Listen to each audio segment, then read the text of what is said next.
Attack. काम समीर सिंह चौधरी। काम छोकरी को एक गांव से दूसरे गांव पहुंचाना। पुलिस की वर्दी पहनकर पंगा ले लिया मैंने। मरवाने वाला तो विक्की है ना। सड़क कहीं पीछे से ना आ जाए। अरे अम्युनिशन की पेटी बाहर निकालो। पता नहीं कितने हैं।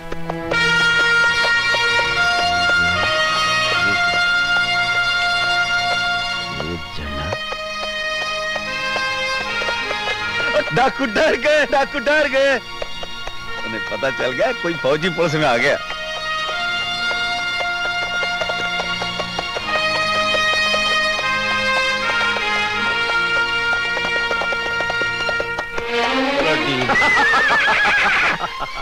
अब विक्की के बच्चे, इतना खतरनाक ड्रामा खेलने की तुझे सूझी कहां से? जी मैं तो दूं एक रख के थोबड़े पे। 2 घड़ी के लिए तो तूने मुझे सचमुच का डाकू मान लिया था ना। और 2 घड़ी तू कहीं आवाज नहीं देता ना तो वहीं ढेर हो जाता। तो क्या होता, जिंदगी भर अपने दोस्त के लिए रोता रहता। हाँ रोता रहता, पर ये हरकत की क्यों तुमने? तूने जिम्मेदारी का वादा तोड़कर जिम्मेदारी ले ली ना, और वो भी एक लड़की को ले आने की। मैंने सोचा चलो यार का तमाशा देखे। और अगर हम दोनों का तमाशा बन जाता तो दुनिया देखती। हाँ दुनिया देखती कि 2 6 फुटे लंबे हो गए। अच्छा चल चल जिम्मेदारी दिखा। थोड़े से घूंघट में देखा है, बड़ी सुंदर है तेरी जिम्मेदारी। सुंदर है और वो रूपकुंवर जी, ये मेरा यार विक्की है, ठाकुर विक्रम सिंह। जानती हूँ, बुआ जी ठीक ही कहती थी। जी क्या कहती थी बुआ जी? कुछ खास नहीं, बस आपकी तारीफ करती रहती थी। ओह, तो हम तारीफ के काबिल हैं। हाँ जी। वो तो यही समझती हैं और वो कुछ गलत नहीं समझती। और लुटेरे के रूप में देखकर आपका ख्याल क्या है? कहते हैं भगवान लुटेरा बनाए पर लुटेरे की सूरत ना दे। लेकिन हमने तो आज तक किसी को नहीं लूटा। ये आपका ख्याल है, जो लूट चुके हैं उनसे पूछना पड़ेगा। जो लुट चुके हैं उनसे पूछना पड़ेगा। करेक्ट है जी। चलो भाई। सुनो, तुम आगे चलो, मैं बग्गी के साथ आता हूँ। मुझे लगता था तुम बग्गी के साथ ही आओगे। मुन्ने ठीक है, बग्गी के साथ ही आओ। जाओ जाओ।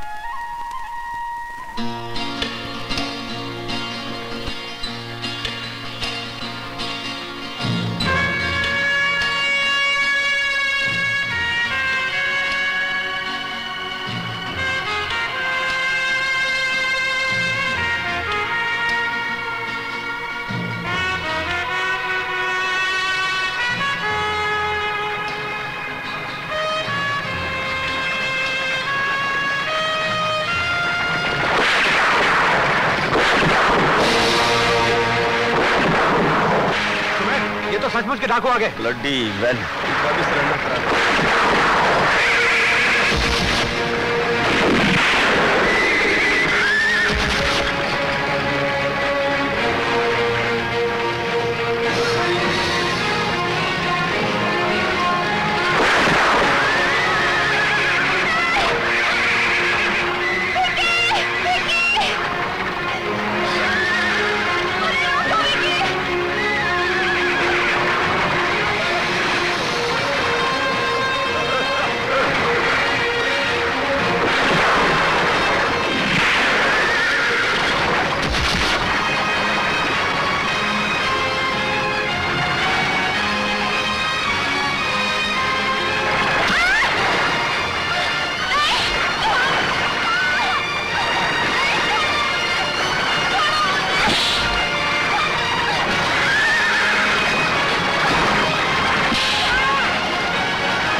सुमेर, वो लोग रुक गए।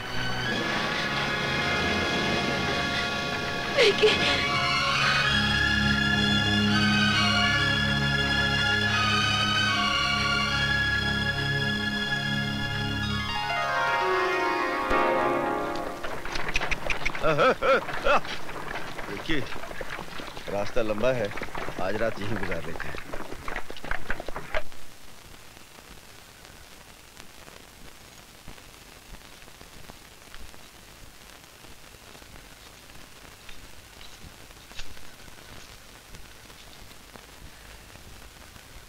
आप अकेले खड़े हैं, आपके दोस्त कहाँ हैं? कौन सुमेर? वो फौजी आदमी है, रमशम पी के कहीं पड़ा होगा। आप भी तो पीते होंगे। पीता हूँ, मगर आज पीने की जरूरत महसूस नहीं हुई। वैसे ही बहुत नशा है। कैसा नशा?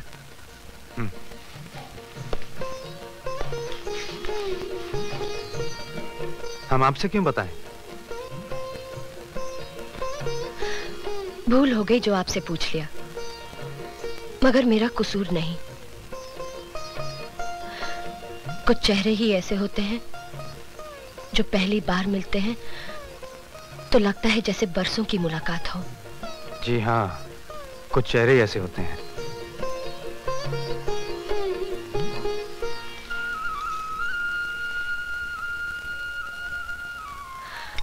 और कभी कभी ऐसा भी होता है कि नजर चेहरे को छूकर पलटती है तो पहचानी नहीं जाती, और ये सब अचानक हो जाता है।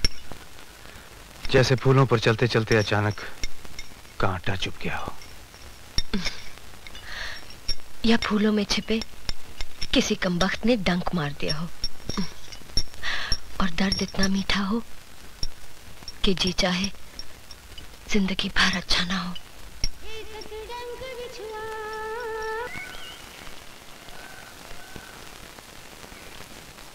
अच्छा दादा, चलता हूँ। आओ, तैयारी हो गई? हाँ, हो ही गई दादा। अरे तू इतना परेशान क्यों है? अफसरी करने जा रहा है, मजदूरी थोड़ी करने जा रहा है। ये बात नहीं है दादा, दरअसल प्रिया को छोड़ के जा रहा हूँ ना। अरे वाह, अभी से ये हालत? अभी तो घर से बाहर कदम रखा नहीं और उदासी शुरू हो गई। अरे दादा, मैं कहाँ उदास हूँ? प्रिया तो औरत है ना, और भगवान ने औरत को एक इतना बड़ा हथियार दिया है जिसका कोई तोड़ नहीं। उसकी आंखों में भरे हुए आंसू दादा। ये बातें किसे समझा रहे हो राजन? तुम जानो या मैं? दादा तो आजाद पंछी हैं, जिस हवा में चाहे उड़ें, जहां चाहे दाना चुग लें। ठीक कह रहे हैं आप। ना कोई जिम्मेदारी, ना कोई बंधन, अकेली जान। अकेले क्यों? तुम दोनों मेरे नहीं हो क्या? ये सब कहने की बातें। हमसे ज्यादा सुमेर दादा प्यारे हैं। घोड़े दौड़ाने जाओ सुमेर साथ, शिकार खेलने जाओ सुमेर साथ, और जब खुद शिकार होने जाए फिर भी सुमेर दादा साथ। नहीं, ऐसा नहीं है। नहीं दादा नहीं, जहाँ सुमेर दादा हैं वहाँ हम कभी नहीं हो सकते। अरे बच्चे, यार तो सगे भाइयों से भी आगे होते हैं, और हम तो सगे भी नहीं। बदतमीज, जानते हो तुमने क्या कहा? मैं तो मजाक कर रहा था दादा। जो बात तुम मजाक में कह रहे हो, वो बात हमने कभी सपने में भी नहीं सोची थी। मुझे क्षमा कर दीजिए।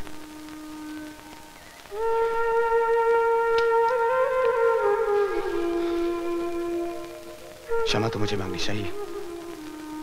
हाथ उठ गया तुम पर।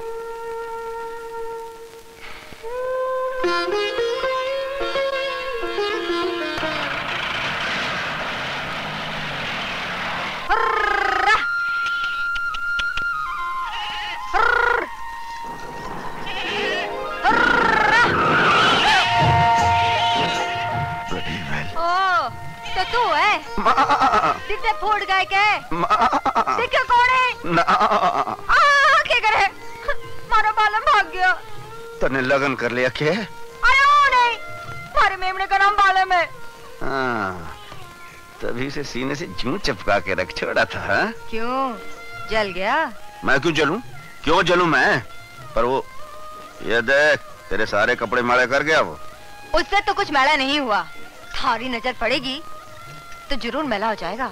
अरे मेरी नजर की बात क्या करे है? मेरी नजर तो ऐसी है कि कच्ची कली पे पड़ जाए तो कली फूल हो जावे फूल। ओए, ओए, ओए, ओए, ओए, ओए।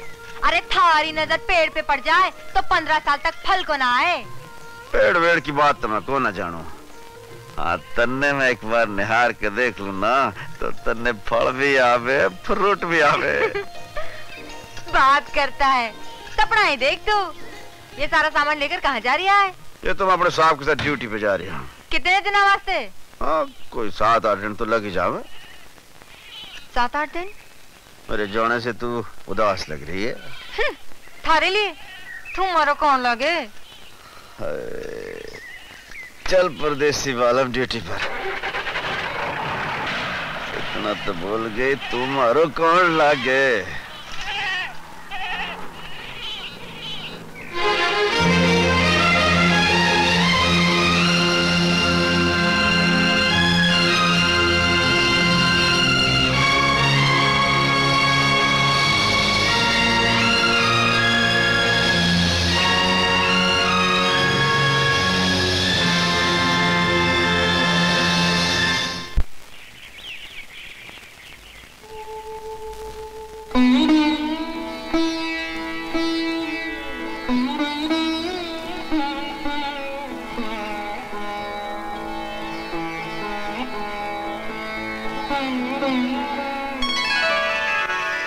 लखिया दादा आए हैं, बहुत जरूरी काम है। अच्छा अभी बुलाता हूँ।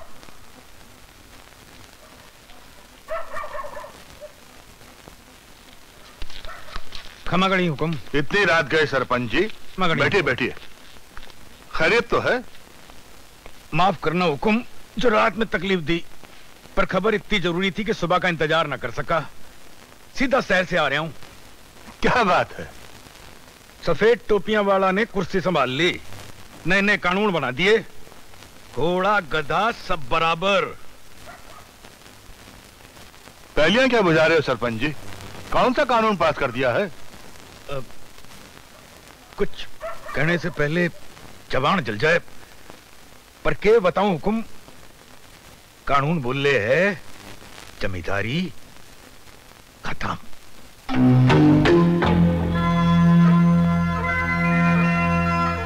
जमीन का मालिक वही होगो जो उस पर हल चलावे है, बीज बोवे है, फसल काटे है। ऐसा नहीं हो सकता। यह कानून हम पर लागू नहीं हो सकता। कानून वही रहेगा जो सदियों से चला आ रहा है। एक राजा, एक प्रजा, एक जमींदार, एक रियाया। लखिया दादा कहा ना बोले हुक्म, पर ये जो नए नए राजा बने हैं ना, इन्हें कौन समझावे? ये तो कहें कि इतना इतना बीघा जमीन से ज्यादा कोई न रख सके, और जिनके पास ज्यादा जमीन है वो रैयत को दे दे। वो नहीं हो सकता। और होगा भी नहीं बा साहब, हमने सब सोच लिया है। क्या मतलब? जरा हम भी तो सुने। मैं आपको बाद में बताऊंगा बा साहब।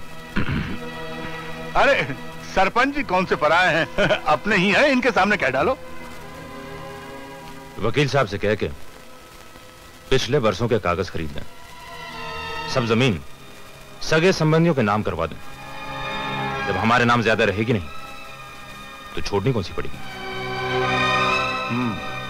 विचार तो अच्छा है, मगर अधिकारी मान जाएंगे? छोटा मुंह बड़ी बात हुकुम। अधिकारी कौन? पटवारी और कानून गो ने मैं संभाल ले सी, और जिलाधीश ने आप। हाँ ठीक है, ठीक है सरपंच जी, ठीक है। मगर रियाया, बस्ती के किसान? सरपंच क्या दवाई में डालने के काम आवेगा हुकुम। किसान तो पुश्तों से एक ही काम जाने है, अंगूठा लगाने का। एक बार और लगाते सी। जाने कितने पुश्तों से हम और आप यहां मिलजुल कर एक कुनबे की तरह रहे हैं, मिलजुल कर मेहनत करते आए हैं, मेहनत का फल खाते रहे हैं, एक दूसरे का सुख दुख बांटते रहे हैं। हम चाहते हैं कि यह जमींदार किसान का बाप बेटे का नाता सदियों सदियों तक बना रहे। इसीलिए आज हम आप सबके बीच ये कागज लेकर आए हैं। आओ भाइयों, आकर अपने अपने जमीन के कागजों पर दस्तखत करो या फिर अपना अंगूठा लगाओ। आओ भाइयों आओ। क्यों 200 बरस में भी पेट नहीं भरा, अभी और लूटना बाकी है। क्या बक रहे हो तुम? वही जो तन्ने सुना। ले जाओ अपने ये कागज और चले जाओ यहाँ से। कोई किसान अंगूठा नहीं लगावेगा। तुम अपनी बात करो, सबकी तरफ से बोलने का तुम्हें कोई हक नहीं है। अच्छा, तो किसको बोलने का हक है? सिर्फ सरपंच को। बोलिए सरपंच जी। बोलो लखिया दादा, क्या बोलते हो? जरा हम लोग भी तो सुने। मैं तो जानू अंगूठा लगाने में ही फायदा है सबका। नहीं लगाओगे तो हो सकता है सरकार जमीनें तुम्हारे नाम लिख दे। पढ़ो, जमीन लेकर क्या करोगे? हल कहां से लाओगे? बैल की जोड़ी कौन देगा? बीज कहां से आवेगा? फिर भीख मांगने निकलोगे। सरपंच जी, आप इस बात की फिक्र ना करो, हम किसान भूखे मर जाएंगे, लेकिन अपनी जमीना को अपने नाम करवा के रहेंगे। हम इन लुटेरों की चाकरी नहीं करेंगे। तुम लोग हद से आगे बढ़ रहे हो। तुम हमें धमकी दे रहे है। तुम अच्छी तरह जानते हो हम खाली धमकी नहीं देते लाखन। और तुम भी अच्छी तरह जान लो कि कल का हाथ जोड़ने वाला किसान आज हाथ उठाना भी सीख गया है। तो भाइयों, ले जाओ अपने कागज यहाँ से, इन पे कोई दस्तखत नहीं करेगा। देखते क्या हो, मारो सारे को।